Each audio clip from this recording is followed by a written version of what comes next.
O arcebispo de Buenos Aires, cardeal Jorge Bergoglio, está hoje à frente de 1 bilhão e 200 milhões de fiéis da Igreja Católica. Como Papa, ele vai conduzir a instituição mais antiga do mundo, que para muitos está precisando de uma reforma urgente. Hoje a Igreja tem muitos desafios. E bom, ele foi escolhido. A eleição do Papa Francisco veio no momento oportuno, no tempo exato de Deus para toda a Igreja, para todos os cristãos, católicos e não católicos. A presença do Jorge no Vaticano é uma esperança.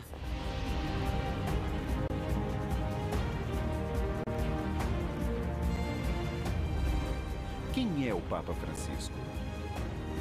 Como enfrentará os novos desafios da Igreja Católica?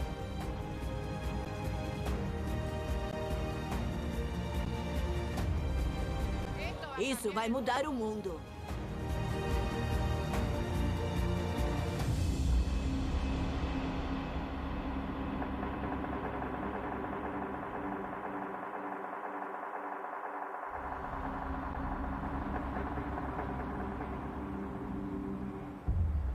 Pela primeira vez em quase 600 anos, um Papa renuncia.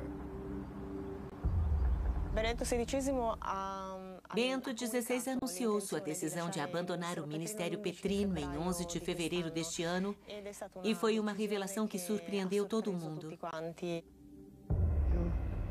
E dalle persone coinvolte, mentre intendiamo promettere di voler fare tutto il possibile. Em pouco tempo, começaram as especulações sobre a identidade do próximo pontífice.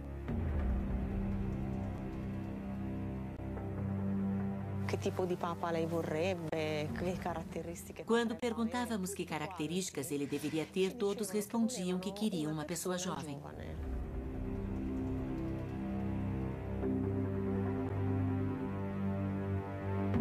Segundo a imprensa, um dos favoritos era o bispo de São Paulo, cardeal Odilo Scherer. Uma pessoa que fala vários idiomas, que conhece a Cúria, que conhece a Europa, jovem. Mas no conclave, os cardeais tomaram uma decisão surpreendente. Nós sabíamos que a eleição não estava entre 3 candidatos, como diziam naquela época.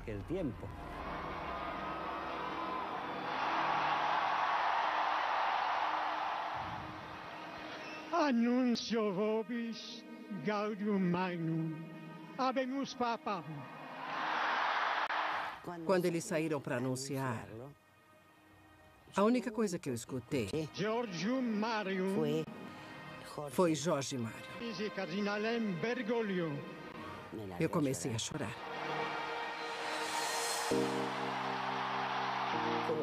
Foi mesmo uma surpresa para todos.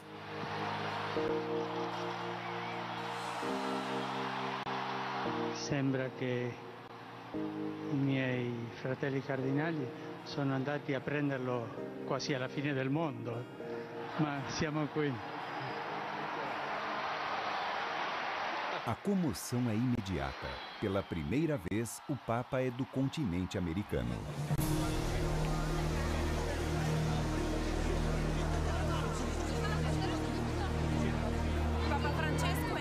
O Papa Francisco é como nós. Nós, os jovens, o amamos e estamos muito emocionados.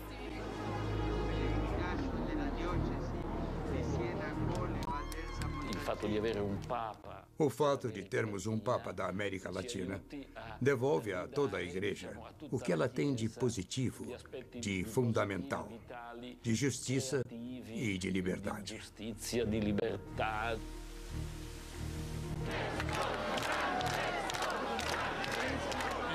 É a esperança de um mundo mais igualitário, um mundo melhor.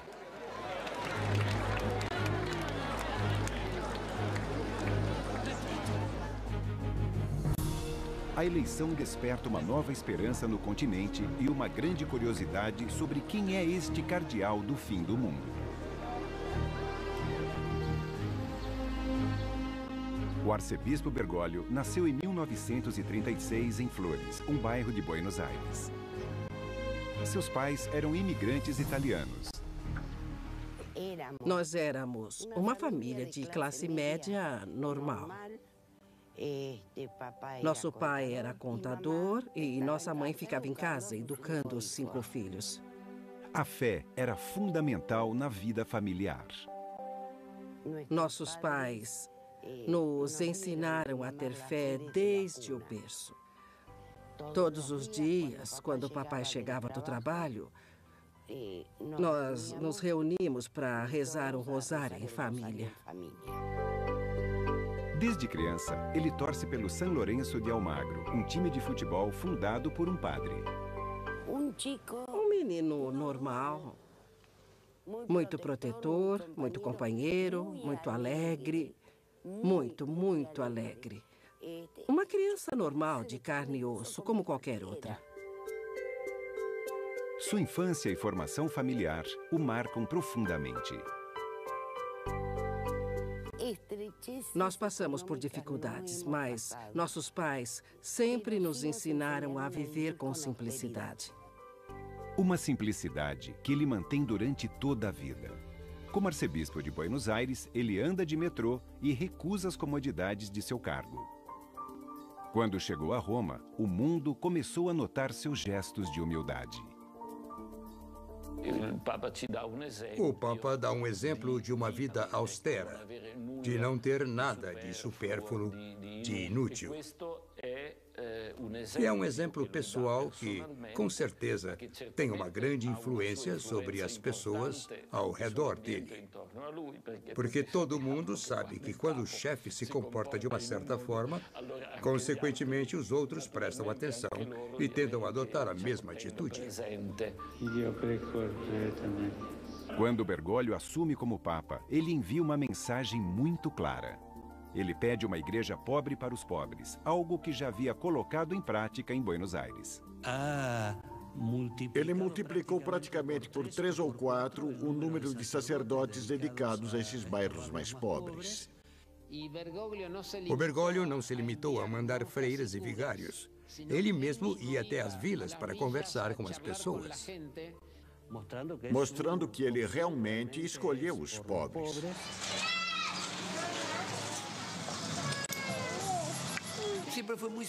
Ele sempre foi muito próximo da gente. Ele vinha todo ano, várias vezes. Olá.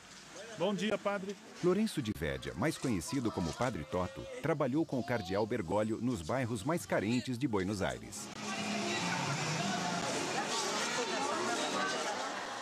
Como vocês estão? Santa Maria, Mãe de Deus, rogai por nós, pecadores, agora e na hora de nossa morte. Amém. Virgem de Guadalupe, em nome do Pai, do Filho e do Espírito Santo. Amém. Nós aprendemos muito com ele, com a proximidade, com a simplicidade dele no trato com as pessoas.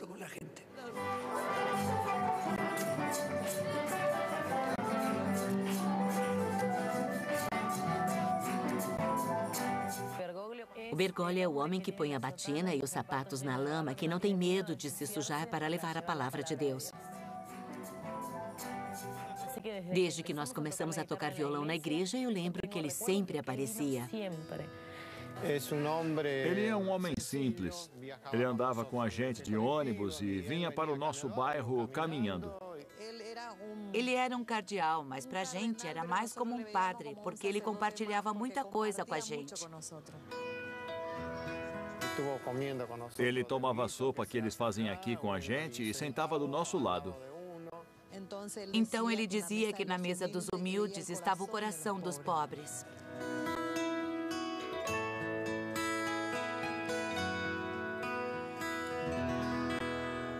Francisco não é apenas o primeiro Papa das Américas, é também o primeiro Papa jesuíta.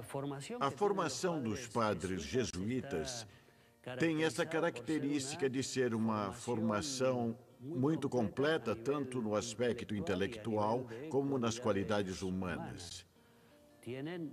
Eles dedicam mais tempo ao estudo do que os padres que se formam no seminário diocesano. O fato de o Papa Francisco ter tido uma formação jesuíta mostra que ele é um homem muito preparado e que tem uma formação intelectual muito sólida. O padre Inácio Pérez del Viso é contemporâneo de Bergoglio na Companhia de Jesus de Buenos Aires e recorda sua rápida ascensão na hierarquia da ordem. Quando chegou a hora de indicar um provinciano, alguém da nossa comunidade mencionou o nome de Bergoglio, mas eu fui totalmente contra. Eu disse, mas ele é tão jovem, tem 36 anos. E me responderam, mas o que nós precisamos nesse momento é de alguém com capacidade de tomar decisões e que não se sinta perdido. E acharam que o Bergoglio era assim.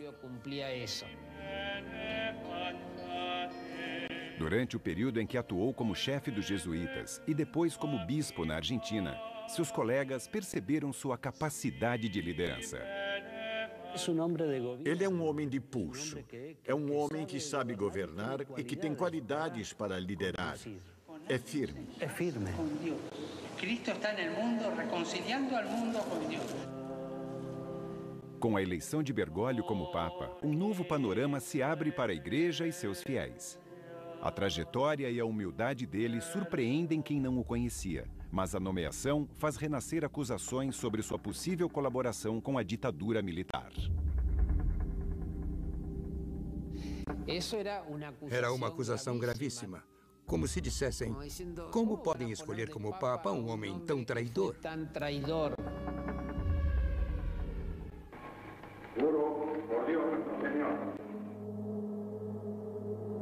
Durante os 7 anos da ditadura militar na Argentina, milhares de pessoas são sistematicamente capturadas, torturadas e assassinadas. Entre elas, padres e freiras. Anos depois, a Igreja Católica é criticada pela imprensa e por diversas entidades de direitos humanos por sua omissão durante este período.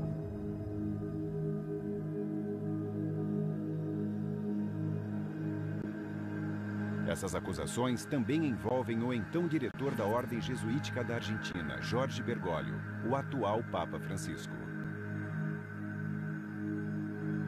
Bergoglio fala pouco com a imprensa sobre esse assunto. Mas desde sua nomeação, surgem novos relatos no Vaticano que contradizem essas acusações. Eu não digo isso porque me contaram. Eu falo do que eu vi, do que eu vivi com ele.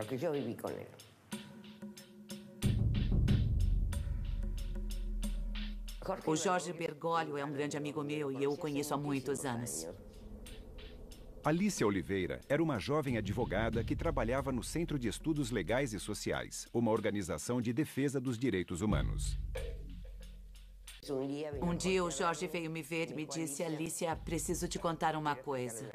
Vem aí um golpe, muito sangue vai ser derramado e você corre um grande perigo. Alicia ignorou o conselho de Bergoglio e logo se tornou um alvo do regime. Tive que me esconder. Bergoglio manteve contato com Alicia e a ajudou em diversas ocasiões.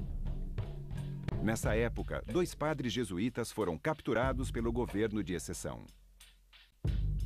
Jorge Bergoglio, autoridade máxima da Companhia de Jesus, foi acusado de não protegê-los. O Jorge fez tudo o que pôde pelos 2 padres jesuítas e finalmente conseguiu a libertação deles meses depois. Além disso, em uma declaração recente, o padre Jálix disse, não, o Bergoglio não nos entregou. Naquela época era muito difícil saber o que era melhor. Primeiro ele foi falar com o Videla, depois com o Macera. Eu não sei nada da conversa que eles tiveram, mas é evidente que o que ele disse funcionou, porque eles libertaram os 2. Segundo Alicia, Bergoglio ajudou muita gente durante o período da ditadura. Tinha um jovem que se parecia muito fisicamente com o Jorge e ele estava sendo procurado na fronteira. O Jorge deu a ele sua cédula de identidade, uma batina e o ajudou a sair do país. Eu insisto, o Jorge não colaborou com a ditadura. Em 1983, o governo militar chegou ao fim e a democracia voltou à Argentina. Eu, Raul Ricardo Alfonsín. Anos depois, Bergoglio foi nomeado arcebispo de Buenos Aires. Estava na ceia com os apóstolos. Como chefe da igreja, ele se opõe à união civil entre casais do mesmo sexo e aos movimentos para legalizar o aborto. No entanto, quem o conhece não o considera como um conservador. Eu o conheço desde 1992 e ele é um homem muito livre. Ele não é de esquerda ou de direita, conservador ou progressista. São categorias que não são suficientes para expressar as qualidades e as convicções dele. Seu trabalho como bispo é prolífero e inovador. Ele dedicou muito tempo ao seminário, a falar com os seminaristas. Outra característica peculiar de seu período como arcebispo de Buenos Aires foi a importância que ele deu aos bairros mais pobres da cidade.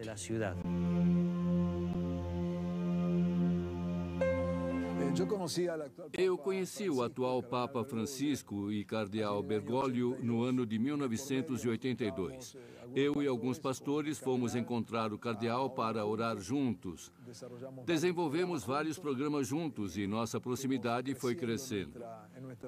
Ele era uma pessoa profundamente ecumênica, mas ecumênica não nesse sentido formal, estrutural, mas no sentido do que nós podemos chamar de um ecumenismo do espírito, no sentido de quem prioriza os relacionamentos.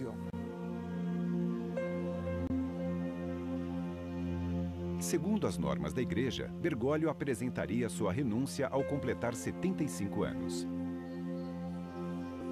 Agora, longe da aposentadoria, o Papa Francisco deve assumir todos os desafios da Igreja Católica.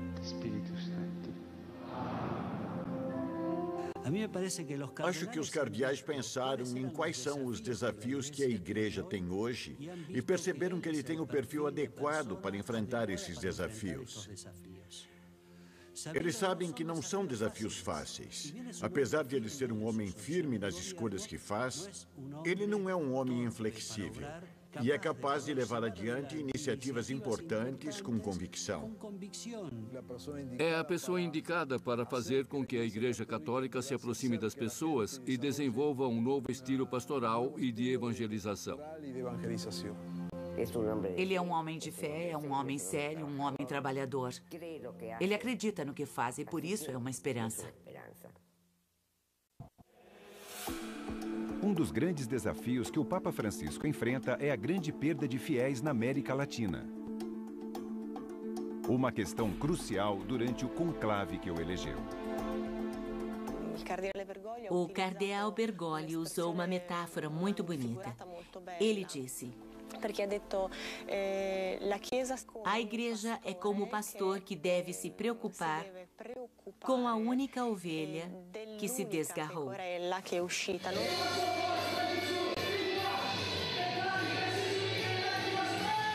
Na praia de Botafogo, no Rio de Janeiro, milhares de fiéis se reúnem para celebrar com o bispo evangélico Edir Macedo, o líder da maior igreja pentecostal do Brasil, a Igreja Universal do Reino de Deus. Hoje em dia, 42 milhões de brasileiros se definem como evangélicos. O Brasil desbancou os Estados Unidos como o país com a maior população de fiéis pentecostais do mundo. Este cenário se repete por todo o continente. O maior crescimento foi na América Central. No caso da Guatemala, é mais de 50%. No Chile, é cerca de 26%, que é mais ou menos a mesma porcentagem de fiéis no Brasil. Se essas tendências persistirem, em 2025, somente 50% de todos os latino-americanos serão católicos. Em 10 anos, perdeu mais fiéis do que nos 100 anos anteriores. Acho que isso acendeu uma luz vermelha no Vaticano sobre que política era essa em relação a essa igreja que conduzia não a bons resultados, né, mas estava conduzindo a um desastre. No Grajaú, um bairro pobre localizado na periferia de São Paulo, o padre Paolo Parisi atende 50 mil paroquianos. Eu te batizo em nome do Pai, do Filho, do Espírito. Quando chegou da Itália, ele se impressionou ao se ver rodeado por tantos concorrentes de outras igrejas cristãs. Tendo sido criado num país onde a única igreja era a Igreja Católica e alguns testemunhas de Jeová, tipo a Itália, o norte da Itália, o impacto chegando, nunca teria imaginado de ver tantas e tantas igrejas, a proporção de uma católica para 25 ou 26 evangélicas. Vai passar várias igrejas. Assembleia de Deus. Olha, outra igreja. Essa aqui não sei dizer que nome é, mas... Desde que ele chegou, as igrejas evangélicas não param de crescer. Esta igreja tem menos de um mês. Esta igreja mundial do poder de Deus, que está aqui na nossa frente. Era um supermercado e foi transformado de supermercado em igreja. O mesmo fenômeno pode ser observado em outras cidades da América Latina. As pessoas têm mais chance de encontrar em seu bairro uma igreja evangélica do que uma católica. Você tem que lutar e acreditar. E as igrejas evangélicas estão em campanha constante, procurando ativamente novos adeptos. Neste momento nós vamos estar reverenciando a palavra. Aleluia. Este mesmo fervor por transmitir a palavra de Deus também é apregoado pelo Papa Francisco. Quando ele era arcebispo de Buenos Aires, ele dizia: se ficarmos fechados na sacristia, a igreja vai ficar doente. E nós não queremos uma igreja doente, fechada em sua zona de conforto, mas uma igreja que saia às ruas. Saiam da caverna, saiam do isolamento. Se alinhe para adorar-te a ti, Senhor, exaltar-te a ti, Senhor. Além disso, Bergoglio pensa em construir pontes entre as diferentes expressões da fé. O cardeal, hoje Papa, falava de uma diversidade reconciliada, porque existem coisas que estão acima dessas questões que nos dividem. O que está acima são as coisas que nós podemos fazer juntos. O que está acima é a nossa missão.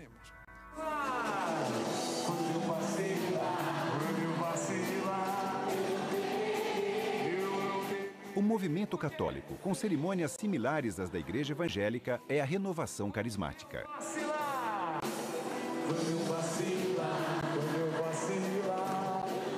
Em São Paulo, um dos membros mais entusiasmados desse movimento é o padre Marcelo Rossi.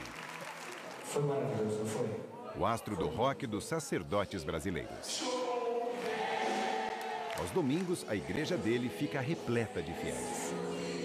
O padre Marcelo tem carisma, ele tem um grande carisma. O que é carisma?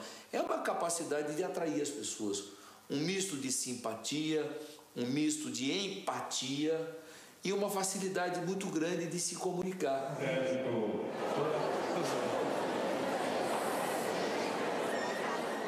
E segundo seus seguidores, esse carisma recuperou muitos ex-católicos. Ele é um elemento importante, ele é um elemento que traz aquela ovelha desgarrada para dentro da igreja. Ele resgatou pessoas à igreja. E pessoas que estavam completamente afastadas da igreja, hoje são atuantes na Igreja de Jesus Cristo Católica Apostólica Romana, graças à missão do padre Marcelo Rossi. Como arcebispo de Buenos Aires, Bergoglio teve contato com este movimento. Ele tinha uma proximidade efetiva com o movimento da renovação carismática católica aqui na Argentina. Ele participou de diversos encontros. Agora, como Papa, Francisco lidera uma igreja em que convivem tanto os entusiastas do movimento carismático como os conservadores. Enquanto tal, ela tem um rito, uma estrutura, ela não pode ser transformada num espetáculo, num show como tal. Por isso mesmo, é preocupação da igreja que a liturgia da celebração da missa também seja mantida e respeitada dentro daquilo que é o rito próprio. No entanto, o movimento carismático não é a única opção para renovar a igreja na América Latina. Longe das grandes cidades, nas montanhas do México, existe uma expressão de fé ainda mais colorida.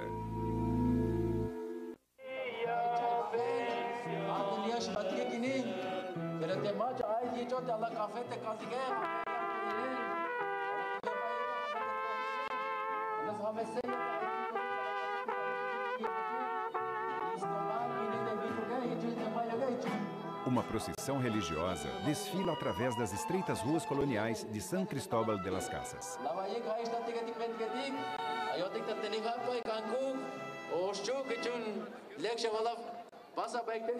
Os peregrinos vêm de remotas comunidades nas serras de Chiapas, no sul do México. Hoje eles não estão reunidos exclusivamente por razões religiosas.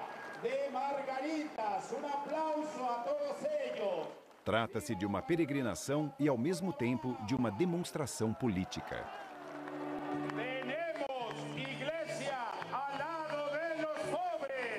A Arquidiocese de San Cristóbal de las Casas é um dos berços da teologia da libertação, um movimento da Igreja Católica que focaliza as necessidades dos pobres, tanto espirituais como materiais.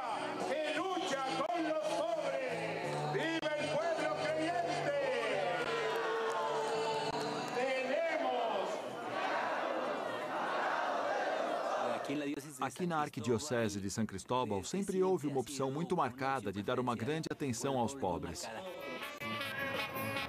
Em Chiapas, 65% da população é indígena, descendente da cultura maia.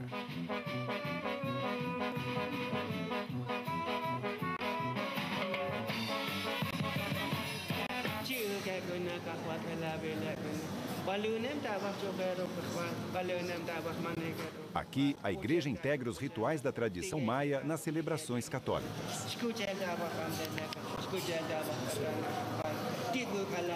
Ela é conhecida como igreja autóctone. Este respeito pelas culturas locais vai além do cerimonial.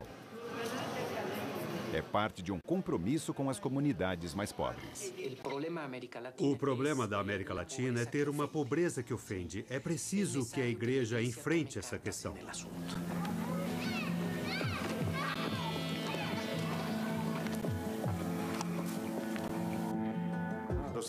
Os indígenas foram, a cada dia, ganhando mais consciência da sua dignidade como pessoas e de seus direitos como seres humanos. E isso foi criando uma luta social e política. Isso não foi bem visto nem pelo próprio governo, nem pelas pessoas que são proprietárias dessas terras. E isso gerou muitos problemas que, obviamente, chegaram também a Roma. A teologia da libertação foi fortemente criticada por João Paulo II e Bento XVI por misturar política com religião. O debate não se limita à política, mas também ao papel dos laicos na igreja.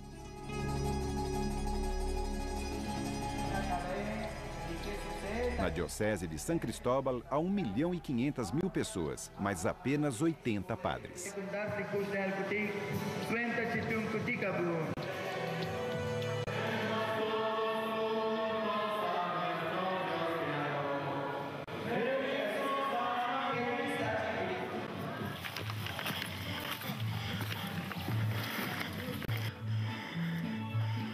Em muitas comunidades pequenas, a missa do domingo é celebrada por um laico.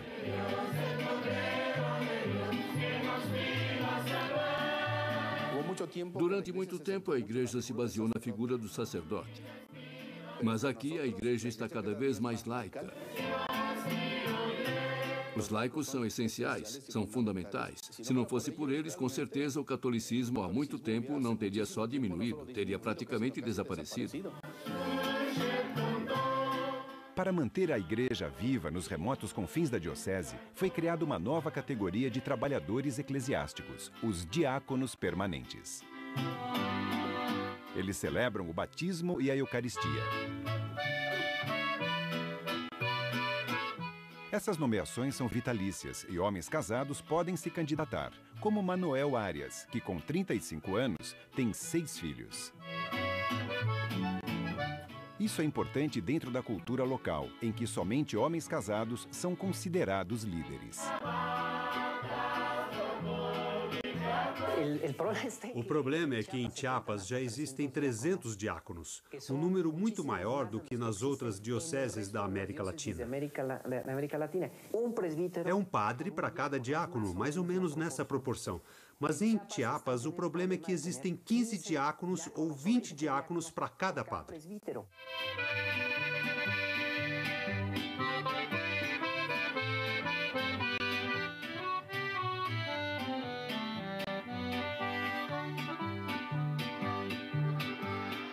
Roma viu esse fato com preocupação porque, como havia cada vez mais diáconos, poderia aumentar a pressão pela ordenação de sacerdotes casados. Basicamente, nós vemos os diáconos como uma forma de incorporar o que chamamos de igreja autóctone, que é uma igreja incorporada às culturas. Mas existe um certo temor de que uma igreja autóctone se transforme em uma igreja autônoma. Roma vê algum risco de que, por ela ser tão autóctone e incorporada às culturas, não se leve em conta a totalidade da Igreja Católica. Roma não sabe quais são as necessidades das comunidades, não conhece, porque está muito longe de nós. As autoridades da igreja de lá não conhecem a gente. A escassez de sacerdotes na América Latina é uma questão importante para a igreja. O novo Papa conhece de perto o debate sobre a incorporação de diáconos permanentes. A grande maioria é casada. E isso não era um inconveniente enquanto ele estava aqui em Buenos Aires. E não acho que seja um problema para ele agora. Talvez nós tenhamos que pensar no futuro em uma estrutura de assistência pastoral não tão centrada no sacerdote. Talvez seja preciso pensar, como já acontece em várias dioceses, em um espaço maior para o diaconato permanente. Mas a crescente participação dos laicos atraiu outra questão espinhosa para a igreja: o papel da mulher. Por toda a América Latina, a igreja enfrenta um grave problema pela falta de padres ordenados. Mas no Grajaú, na periferia de São Paulo, a missa de domingo é celebrada mesmo na ausência de um sacerdote. Eu me senti chamada, a comunidade estava carente, não tinha padre para vir aqui celebrar. Fui convidada pela comunidade para estar exercendo a função de ministra. Na época, eu já era catequista da comunidade. Então, foi só mais coisas que estavam em volta de pregar a palavra de Deus. A graça e a paz de Deus, nosso Pai, e de Jesus. Como ministra da palavra, nós podemos estar fazendo toda a celebração de todos os domingos, menos a parte da consagração, que só um padre pode estar fazendo ou um diácono, né? As hóstias já estão consagradas. Jesus está presente em hóstia consagrada. Que a gente saiba adorar esse Jesus e aceitá-lo de coração. Me sinto pioneira e tenho vontade e responsabilidade de mostrar para outras mulheres que elas podem estar pregando e exercendo um papel importante como de ministro dentro de uma igreja, né? A nossa comunidade, por ser carente, você vai encontrar na nossa paróquia várias mulheres que exercem essa função. Dos ministras que temos, a grande maioria são mulheres. De 40 a 45 pessoas, eu diria, 38 são mulheres e 6, 7 homens. Para elas não existe nenhum futuro ministerial dentro da Igreja Católica, embora elas assumam. Hoje em dia, 80% das celebrações nos fins de semana aqui no Brasil são feitas por leigos e particularmente quase sempre por mulheres, mas isso não é reconhecido oficialmente. Deixam ela com certos serviços, mas a mulher hoje deveria ter acesso a todos os ministérios, inclusive os ministérios ordenados, por que não?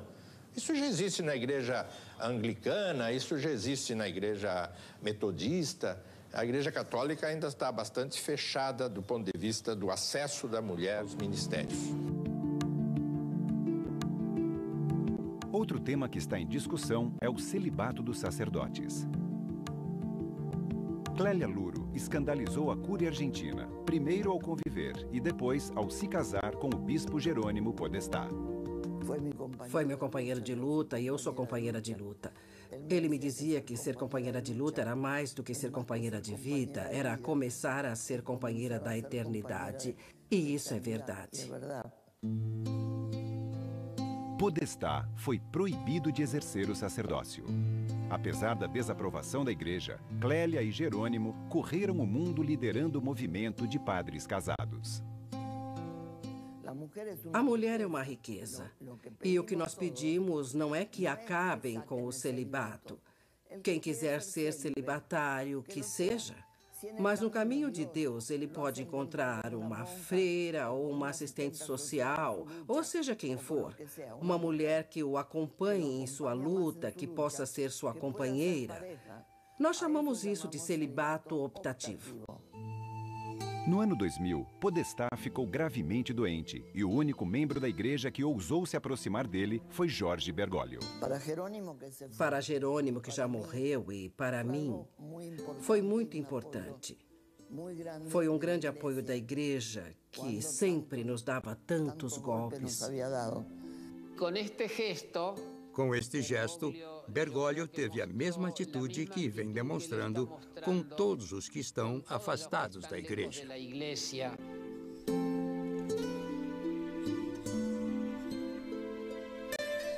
Clélia Luro e Jorge Bergoglio são amigos desde então. E todo domingo, ele telefona para ela. Tenho certeza de que Bergoglio, não agora, mas mais no futuro, vai ter que tocar no assunto, porque é uma questão muito delicada para a igreja. Não sei se dentro de alguns anos ele poderá avaliar isso. Se esse momento chegar, ele fará as consultas que achar oportunas.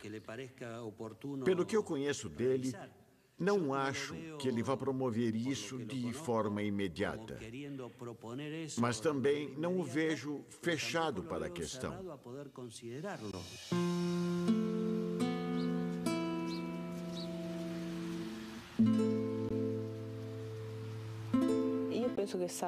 Acredito que ele será um papa muito conservador quanto à doutrina. Pelo que pude observar, não haverá novidades, ou seja, a questão do celibato sacerdotal continuará inalterada. Não haverá abertura.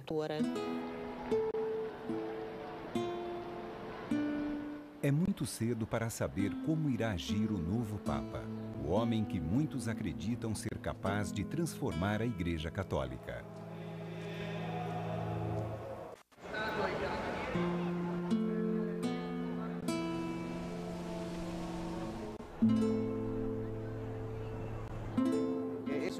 É um sopro de ar fresco na igreja. É nossa esperança, é uma renovação. Ele tem capacidade suficiente para resolver todos os problemas de hoje, sobretudo na religião católica.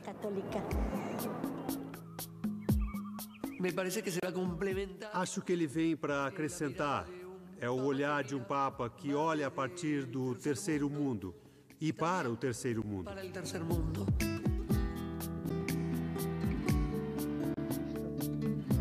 Em 2007, o Papa Bento XVI reuniu os bispos da América Latina na cidade brasileira de Aparecida para dar uma resposta aos problemas que a igreja enfrenta na região.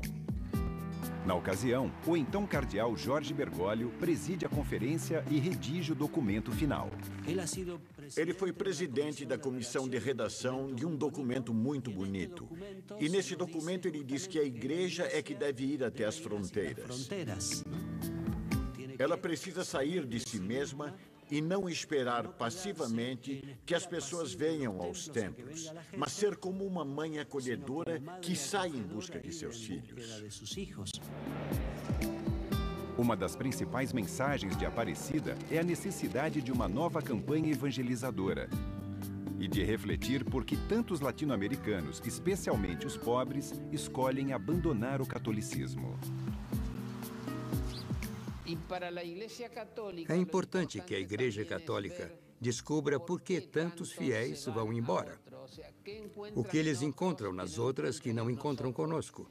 Já não os vemos como aquele fiel que se desgarrou, que despencou ladeira abaixo.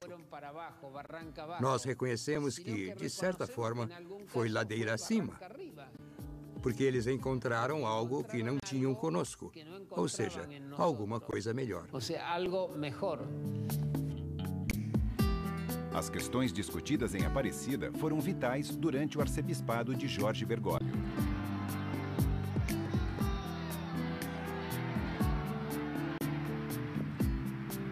Agora, como Papa, o autor do documento de Aparecida transmite sua mensagem com maior clareza. Ele tem essa capacidade de traduzir o Evangelho em exigências concretas e claras. Vamos enfrentar uma época de muitas exigências dentro da Igreja. Os gestos dele não mostram apenas uma questão de devoção pessoal. São gestos que indicam o que nós temos que realizar agora.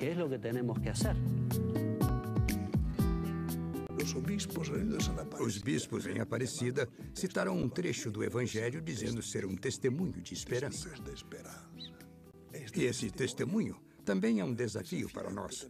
O desafio de olhar para o futuro com esperança.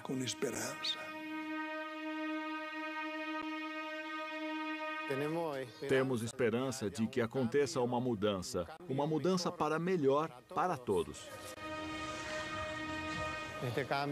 Ele demonstrou e demonstra ao mundo que essa mudança precisa ser tarefa dos cristãos. O primeiro Papa das Américas tem um longo caminho pela frente, mas talvez já tenha conseguido a transformação mais importante para a Igreja: renovar a esperança.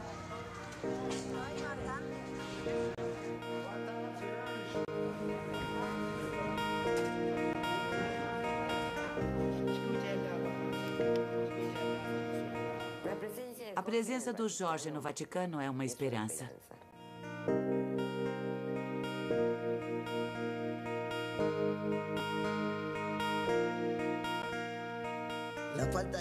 A falta de esperança obscurece o futuro.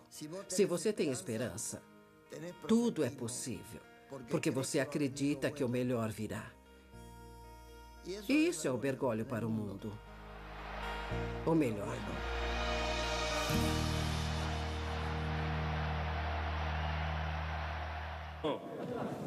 Raúl Ricardo Alfonsín. Anos depois, Bergoglio foi nomeado arcebispo de Buenos Aires. Estava na ceia com os apóstolos. Como chefe da igreja, ele se opõe à união civil entre casais do mesmo sexo e aos movimentos para legalizar o aborto. No entanto, quem o conhece não o considera como um conservador. Eu o conheço desde 1992 e ele é um homem muito livre. Ele não é de esquerda ou de direita, conservador ou progressista. São categorias que não são suficientes para expressar as qualidades e as convicções dele. Seu trabalho como bispo é prolífero e inovador. Ele dedicou muito tempo ao seminário, a falar com os seminaristas. Outra característica peculiar de seu período como arcebispo de Buenos Aires foi a importância que ele deu aos bairros mais pobres da cidade.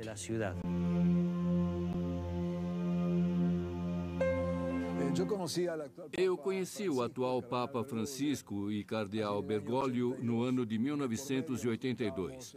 Eu e alguns pastores fomos encontrar o cardeal para orar juntos. Desenvolvemos vários programas juntos e nossa proximidade foi crescendo. Ele era uma pessoa profundamente ecumênica, mas ecumênica não nesse sentido formal, estrutural, mas no sentido do que nós podemos chamar de um ecumenismo do espírito, no sentido de quem prioriza os relacionamentos. Segundo as normas da igreja, Bergoglio apresentaria sua renúncia ao completar 75 anos. Agora, longe da aposentadoria, o Papa Francisco deve assumir todos os desafios da Igreja Católica.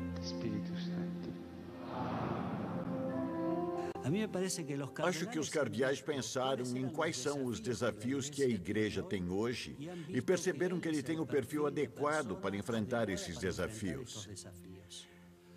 Eles sabem que não são desafios fáceis. Apesar de ele ser um homem firme nas escolhas que faz, ele não é um homem inflexível e é capaz de levar adiante iniciativas importantes com convicção.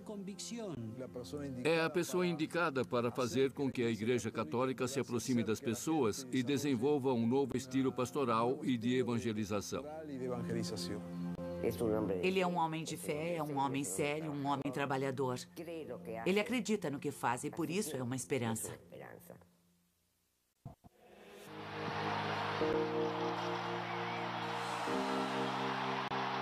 Sembra che I miei fratelli cardinali sono andati a prenderlo quasi alla fine del mondo, ma siamo qui. A comoção é imediata. Pela primeira vez, o Papa é do continente americano.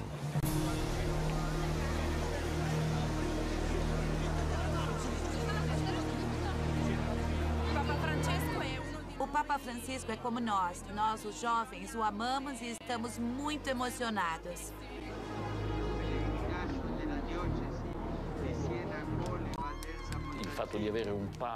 O fato de termos um Papa da América Latina devolve a toda a Igreja o que ela tem de positivo, de fundamental, de justiça e de liberdade.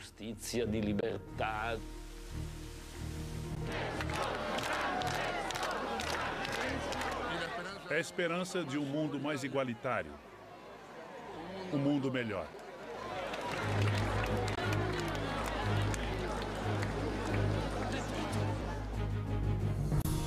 A eleição desperta uma nova esperança no continente e uma grande curiosidade sobre quem é este cardeal do fim do mundo. O arcebispo Bergoglio nasceu em 1936 em Flores, um bairro de Buenos Aires. Seus pais eram imigrantes italianos. Nós éramos uma família de classe média normal. Nosso pai era contador e nossa mãe ficava em casa educando os 5 filhos. A fé era fundamental na vida familiar. Nossos pais nos ensinaram a ter fé desde o berço. Todos os dias, quando o papai chegava do trabalho, nós nos reuníamos para rezar o rosário em família. Desde criança, ele torce pelo San Lorenzo de Almagro, um time de futebol fundado por um padre. Um menino normal, muito protetor, muito companheiro, muito alegre, muito alegre. Uma criança normal, de carne e osso, como qualquer outra. Sua infância e formação familiar o marcam profundamente. Nós passamos por dificuldades, mas nossos pais sempre nos ensinaram a viver com simplicidade. Uma simplicidade que ele mantém durante toda a vida. Como arcebispo de Buenos Aires, ele anda de metrô e recusa as normal. Nosso pai era contador e nossa mãe ficava em casa educando os 5 filhos. A fé era fundamental na vida familiar. Nossos pais nos ensinaram a ter fé desde o berço. Todos os dias, quando o papai chegava do trabalho, nós nos reuníamos para rezar o rosário em família. Desde criança, ele torce pelo San Lorenzo de Almagro, um time de futebol fundado por um padre. Um menino normal, muito protetor, muito companheiro, muito alegre, muito alegre. Uma criança normal, de carne e osso, como qualquer outra. Sua infância e formação familiar o marcam profundamente. Nós passamos por dificuldades, mas nossos pais sempre nos ensinaram a viver com simplicidade. Uma simplicidade que ele mantém durante toda a vida. Como arcebispo de Buenos Aires, ele anda de metrô e recusa as comodidades de seu cargo. Quando chegou a Roma, o mundo começou a notar seus gestos de humildade. O Papa dá um exemplo de uma vida austera, de não ter nada de supérfluo, de inútil. E é um exemplo pessoal que, com certeza, tem uma grande influência sobre as pessoas ao redor dele. Porque todo mundo sabe que quando o chefe se comporta de uma certa forma, consequentemente os outros prestam atenção e tentam adotar a mesma atitude. Quando Bergoglio assume como Papa, ele envia uma mensagem muito clara. Ele pede uma igreja pobre para os pobres, algo que já havia colocado em prática em Buenos Aires. Ele multiplicou praticamente por 3 ou 4 o número de sacerdotes dedicados a esses bairros mais pobres. O Bergoglio não se limitou a mandar freiras e vigários. Ele mesmo ia até as vilas para conversar com as pessoas. Mostrando que ele realmente escolheu os pobres.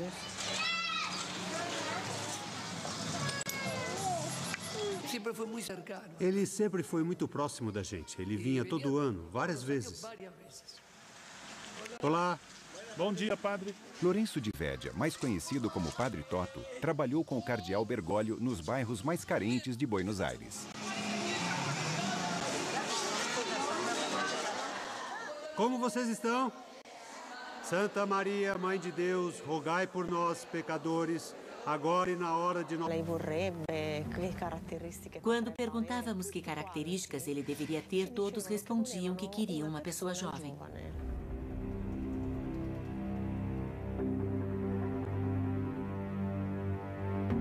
Segundo a imprensa, um dos favoritos era o bispo de São Paulo, cardeal Odilo Scherer. Uma pessoa que fala vários idiomas, que conhece a Cúria, que conhece a Europa, jovem. Mas no conclave, os cardeais tomaram uma decisão surpreendente. Nós sabíamos que a eleição não estava entre 3 candidatos, como diziam naquela época.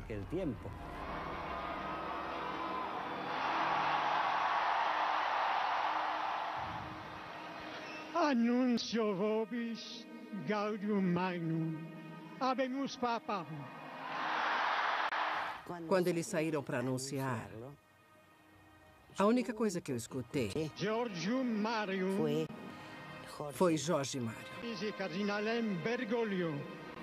Eu comecei a chorar.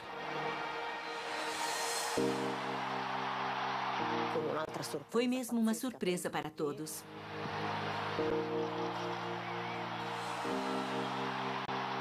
Sembra che i miei fratelli cardinali sono andati a prenderlo quasi alla fine del mondo, ma siamo qui.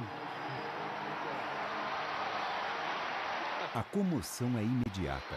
Pela primeira vez, o Papa é do continente americano.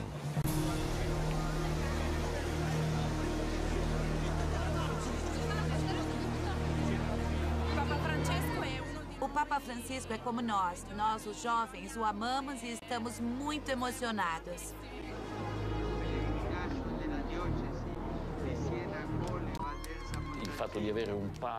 O fato de termos um Papa da América Latina devolve a toda a Igreja o que ela tem de positivo, de fundamental, de justiça e de liberdade.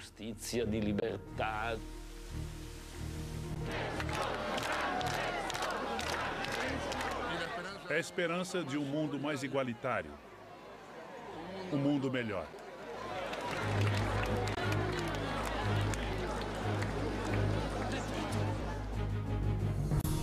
A eleição desperta uma nova esperança no continente e uma grande curiosidade sobre quem é este cardeal do fim do mundo. O arcebispo Bergoglio nasceu em 1936 em Flores, um bairro de Buenos Aires. Seus pais eram imigrantes italianos, instituição mais antiga do mundo, que para muitos está precisando de uma reforma urgente. Hoje a igreja tem muitos desafios. E bom, ele foi escolhido. A eleição do Papa Francisco veio no momento oportuno, no tempo exato de Deus para toda a igreja, para todos os cristãos, católicos e não católicos. A presença do Jorge no Vaticano é uma esperança.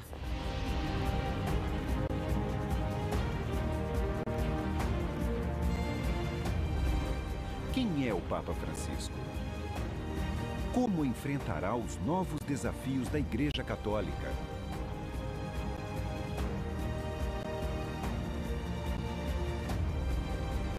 Isso vai mudar o mundo.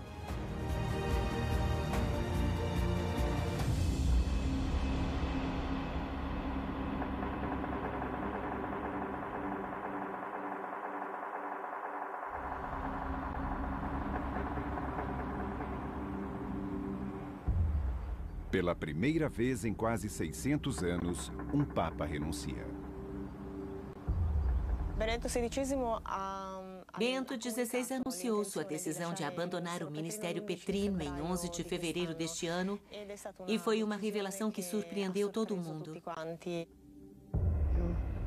E dalle persone coinvolte, mentre intendiamo promettere di fare tutto il possibile. Em pouco tempo, começaram as especulações sobre a identidade do próximo pontífice.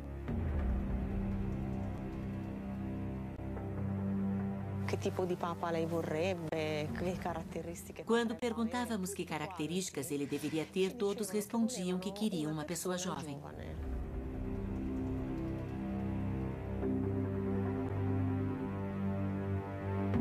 Segundo a imprensa, um dos favoritos era o bispo de São Paulo, cardeal Odilo Scherer. Uma pessoa que fala vários idiomas, que conhece a Cúria, que conhece a Europa, jovem. Mas no conclave, os cardeais tomaram uma decisão surpreendente. Nós sabíamos que a eleição não estava entre 3 candidatos, como diziam naquela época.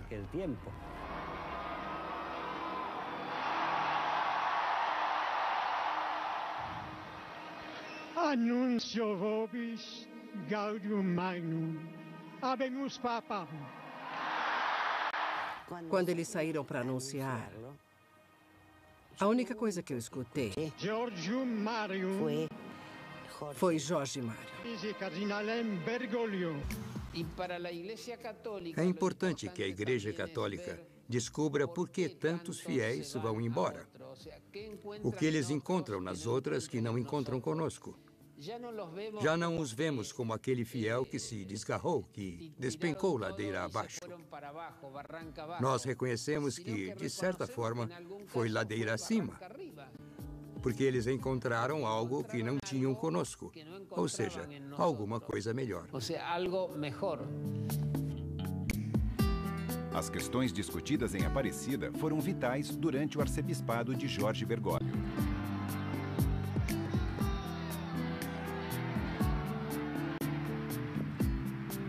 Agora, como Papa, o autor do documento de Aparecida transmite sua mensagem com maior clareza. Ele tem essa capacidade de traduzir o Evangelho em exigências concretas e claras. Vamos enfrentar uma época de muitas exigências dentro da Igreja.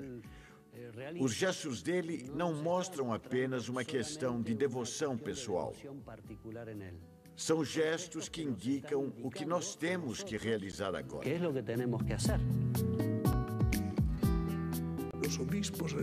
Os bispos em Aparecida citaram um trecho do Evangelho dizendo ser um testemunho de esperança. E esse testemunho também é um desafio para nós. O desafio de olhar para o futuro com esperança.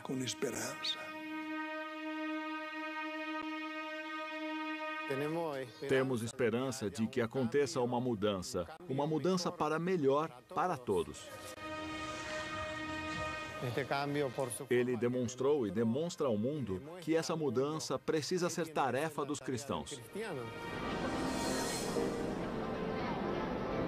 O primeiro Papa das Américas tem um longo caminho pela frente, mas talvez já tenha conseguido a transformação mais importante para a Igreja: renovar a esperança.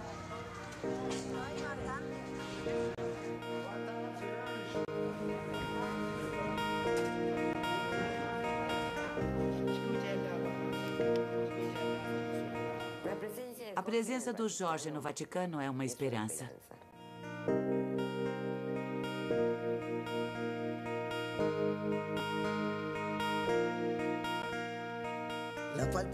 A falta de esperança obscurece o futuro. Se você tem esperança, tudo é possível, porque você acredita que o melhor virá. E isso é o Bergoglio para o mundo. O melhor.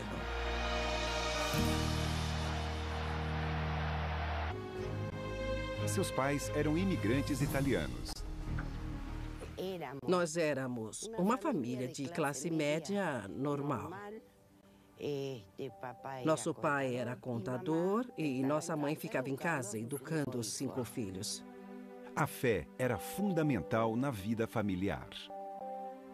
Nossos pais nos ensinaram a ter fé desde o berço. Todos os dias, quando o papai chegava do trabalho, nós nos reunimos para rezar um rosário em família. Desde criança, ele torce pelo San Lorenzo de Almagro, um time de futebol fundado por um padre. Um menino normal, muito protetor, muito companheiro, muito alegre, muito alegre. Uma criança normal, de carne e osso, como qualquer outra. Sua infância e formação familiar o marcam profundamente. Nós passamos por dificuldades, mas nossos pais sempre nos ensinaram a viver com simplicidade. Uma simplicidade que ele mantém durante toda a vida. Como arcebispo de Buenos Aires, ele anda de metrô e recusa as comodidades de seu cargo. Quando chegou a Roma, o mundo começou a notar seus gestos de humildade.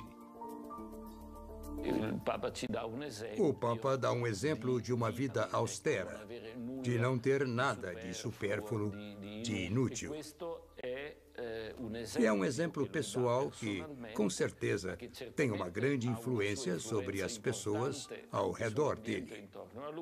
Porque todo mundo sabe que quando o chefe se comporta de uma certa forma, consequentemente os outros prestam atenção e tentam adotar a mesma atitude. Quando Bergoglio assume como Papa, ele envia uma mensagem muito clara.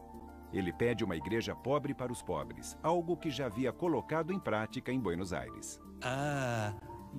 Ele multiplicou praticamente por 3 ou 4 o número de sacerdotes dedicados a esses bairros mais pobres.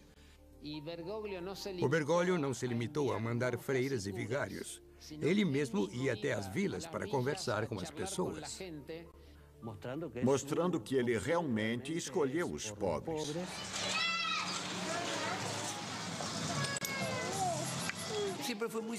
Ele sempre foi muito próximo da gente. Ele vinha todo ano, várias vezes. Olá.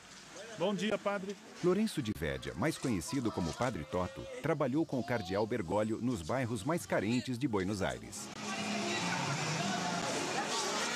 De lá não conhecem a gente. A escassez de sacerdotes na América Latina é uma questão importante para a Igreja. O novo Papa conhece de perto o debate sobre a incorporação de diáconos permanentes.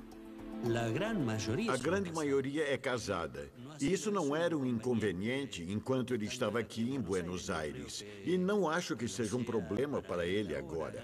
Talvez nós tenhamos que pensar no futuro em uma estrutura de assistência pastoral não tão centrada no sacerdote. Talvez seja preciso pensar, como já acontece em várias dioceses, em um espaço maior para o diaconato permanente. Mas a crescente participação dos laicos atraiu outra questão espinhosa para a Igreja: o papel da mulher. Por toda a América Latina, a igreja enfrenta um grave problema pela falta de padres ordenados. Mas no Grajaú, na periferia de São Paulo, a missa de domingo é celebrada mesmo na ausência de um sacerdote.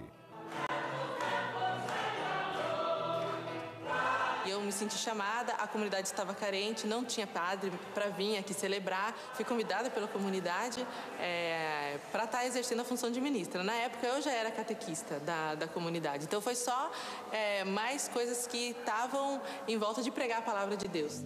A graça e a paz de Deus, nosso Pai, e de Jesus. Como ministra da palavra, nós podemos estar fazendo toda a celebração de todos os domingos, menos a parte da consagração, que só um padre pode estar fazendo ou um diácono, né?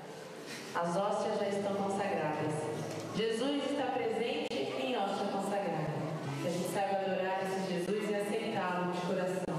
Me sinto pioneira e tenho vontade e responsabilidade de mostrar para outras mulheres que elas podem estar pregando e exercendo um papel importante como de ministro dentro de uma igreja, né? A nossa comunidade, por ser carente, você vai encontrar na nossa paróquia várias mulheres que exercem essa função. Dos ministras que temos, a grande maioria são mulheres. De 40 a 45 pessoas, eu diria, 38 são mulheres e 6, 7 homens. Para elas não existe nenhum futuro ministerial dentro da Igreja Católica, embora elas assumam. Hoje em dia, 80% das celebrações nos fins de semana aqui no Brasil são feitas por leigos e particularmente quase sempre por mulheres, mas isso não é reconhecido oficialmente. Deixam ela com certos serviços, mas a mulher hoje deveria ter acesso a todos os ministérios, inclusive os ministérios ordenados, por que não? Isso já existe na igreja anglicana, isso já existe na igreja metodista. O cardeal Bergoglio usou uma metáfora muito bonita. Ele disse: a igreja é como o pastor que deve se preocupar com a única ovelha que se desgarrou.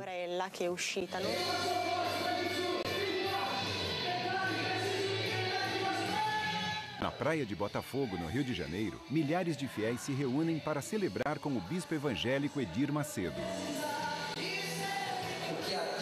O líder da maior igreja pentecostal do Brasil, a Igreja Universal do Reino de Deus. Hoje em dia, 42 milhões de brasileiros se definem como evangélicos. O Brasil desbancou os Estados Unidos como o país com a maior população de fiéis pentecostais do mundo. Este cenário se repete por todo o continente. O maior crescimento foi na América Central. No caso da Guatemala, é mais de 50%. No Chile, é cerca de 26%, que é mais ou menos a mesma porcentagem de fiéis no Brasil. Se essas tendências persistirem, em 2025, somente 50% de todos os latino-americanos serão católicos. Em 10 anos, perdeu mais fiéis do que nos 100 anos anteriores. Acho que isso acendeu uma luz vermelha no Vaticano sobre que política era essa em relação a essa igreja que conduzia não a bons resultados, né? Mas estava conduzindo a um desastre. No Grajaú, um bairro pobre localizado na periferia de São Paulo, o padre Paolo Parisi atende 50 mil paroquianos. Eu te batizo em nome do Pai, do Filho, do Espírito. Quando chegou da Itália, ele se impressionou ao se ver rodeado por tantos concorrentes de outras igrejas cristãs. Tendo sido criado num país onde a única igreja era a Igreja Católica e alguns testemunhas de Jeová, tipo a Itália, o norte da Itália, o impacto chegando, nunca teria imaginado de ver tantas e tantas igrejas, a proporção de uma católica para 25 ou 26 evangélicas. Vai passar várias igrejas. Assembleia de Deus. Olha, outra igreja. Essa aqui não sei dizer que nome é, mas... Desde que ele chegou, as igrejas evangélicas não param de crescer. Esta igreja tem menos de um mês. Esta igreja mundial do poder de Deus, que está aqui na nossa frente. Era um supermercado e foi transformado de supermercado em igreja. O mesmo fenômeno pode ser observado em outras cidades da América Latina. O Papa dá um exemplo de uma vida austera, de não ter nada de supérfluo, de inútil. E é um exemplo pessoal que, com certeza, tem uma grande influência sobre as pessoas ao redor dele. Porque todo mundo sabe que quando o chefe se comporta de uma certa forma, consequentemente os outros prestam atenção e tentam adotar a mesma atitude. Quando Bergoglio assume como Papa, ele envia uma mensagem muito clara. Ele pede uma igreja pobre para os pobres, algo que já havia colocado em prática em Buenos Aires. Ele multiplicou praticamente por 3 ou 4 o número de sacerdotes dedicados a esses bairros mais pobres. O Bergoglio não se limitou a mandar freiras e vigários. Ele mesmo ia até as vilas para conversar com as pessoas. Mostrando que ele realmente escolheu os pobres.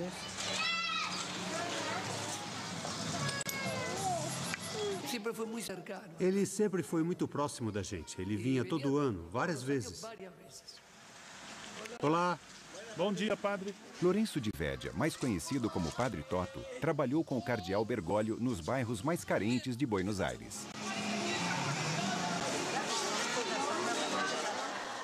Como vocês estão? Santa Maria, Mãe de Deus, rogai por nós, pecadores, agora e na hora de nossa morte. Amém. Virgem de Guadalupe, em nome do Pai, do Filho e do Espírito Santo. Amém. Nós aprendemos muito com ele, com a proximidade, com a simplicidade dele, no trato com as pessoas.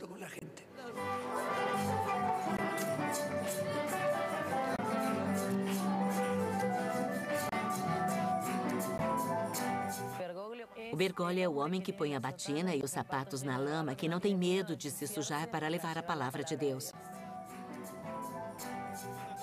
Desde que nós começamos a tocar violão na igreja, eu lembro que ele sempre aparecia. Ele é um homem simples. Ele andava com a gente de ônibus e vinha para o nosso bairro caminhando.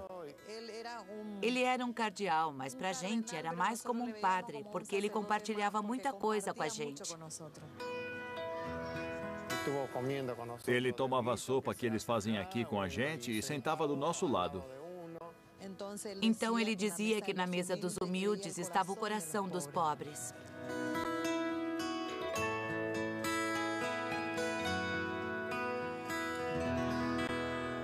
Francisco não é apenas o primeiro Papa das Américas, é também o primeiro Papa jesuíta. A formação